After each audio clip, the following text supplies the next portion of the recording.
And yet another very lovely evening out there to all of you, my dearest friends. We're going over today the book of Ruth, and this is without a doubt the best love story of the Old Testament. Let's get right into it. Verse 1. Now it came to pass in the days when the judges ruled, that there was a famine in the land. And a certain man of Bethlehem, Judah, or Bethlehem as we would know it, went to sojourn in the country of Moab, he and his wife and his 2 sons. So take note up here real quick. This is at the time of the judges, and there was a famine in the land.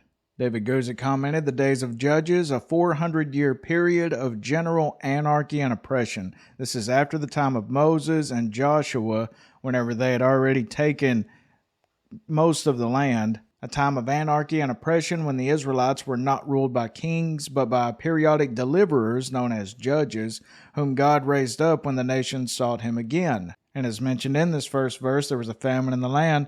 This makes it probable that the things here recorded came to pass in the days of Gideon.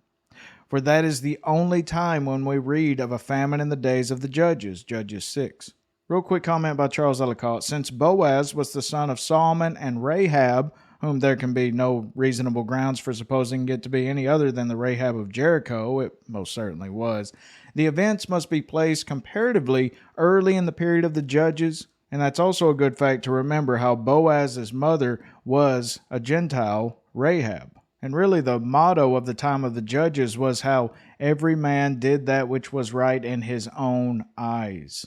It was a pretty rough time to be in Israel. But now we see this family, they're relocating not to another place in Israel, but outside of Israel into a land where the god Chemosh is worshipped, the land of Moab. And the name of the man was Elimelech, and the name of his wife Naomi, and the name of his 2 sons Mahlon and Chilion, Ephrathites of Bethlehem, Judah. And they came into the country of Moab and continued there. Ephrathites, which according to the book of Genesis, Ephrath was the old name of Bethlehem. Real quick note, we're told about these 2 sons. Their name is Mahlon and Chilion, which means sickness and wasting. It may be in reference to their premature death, the names being given by reason of their feeble health. And the scripture will every once in a while do this. They'll give the nickname, if you will, to a man because they're more able to be identified with that. We still do this to this day with you'll see big, huge guys. They're known as monsters or beast or something along those lines, Verse 3, and Elimelech, Naomi's husband, died, and she was left and her 2 sons. And they took them wives of the women of Moab. The name of the one was Orpah, and the name of the other Ruth. And they dwelled there about 10 years. And Mahlon and Chilion died, also both of them. And the woman was left of her 2 sons and her husband. Then she arose with her daughters-in-law, that she might return from the country of Moab. For she had heard in the country of Moab how that the Lord had visited his people in giving them bread, meaning finally it began to rain. Wherefore she went forth out of the place where she was, and her 2 daughters-in-law with her, and they went on the way to return unto the land of Judah. And Naomi said unto her 2 daughters-in-law, Go, return each to her mother's house. The Lord deal kindly with you, as ye have dealt with the dead, and with me. The Lord grant you that you may find rest, each of you in the house of her husband. Then she kissed them, and they lifted up their voice and wept. And they said unto her, Surely we will return with thee unto thy people. So many people remember the kindness of Ruth, but the story begins with a great kindness in which Naomi has exhibited, or at least is implied by Orpah's and Ruth's love for her. If there were more Naomis, says Lawson, there might be more Orpahs and Ruths. So they're begging Naomi to let them come with her, and she replies, Turn again, my daughters.